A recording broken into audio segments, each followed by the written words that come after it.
হযরত আলী রাদিয়াল্লাহু তাআলা আনহু বলেন, যে মজার ছলে তোমাকে মানুষের সামনে অপমান করে সে তোমার বন্ধু হতে পারে না।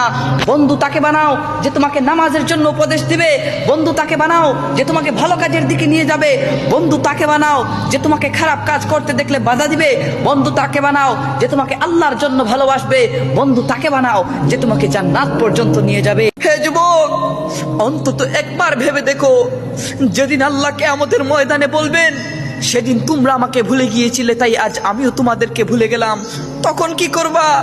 যেই আল্লাহর দয়া ছাড়া একটা কদমও জান্নাতে দিতে পারবা না, সেই আল্লাহ যদি একথা বলেন তখন কি করবা? ইয়া রব, আমি অন্ধকারে হারিয়ে যাচ্ছি, আমাকে আরো একবার হেদায়েত দিন। হয় বন্ধুকে নামাজি বানাও, না হয় নামাজিকে বন্ধু বানাও। এতে তোমার নামাজটাও নষ্ট হবে না, বন্ধুত্বটাও নষ্ট হবে না। হযরত আলী রাদিয়াল্লাহু তাআলা আনহু বলেন, দীর্ঘদিন বন্ধুত্ব টিকিয়ে রাখার জন্য তোমাদেরকে দুটি কাজের উপর আমল করতে হবে। একটি হলো, যখন তোমার বন্ধু রাগ করে তোমার উপর কথা বলবে তখন এই কথাগুলো মনে নেওয়া যাবে না।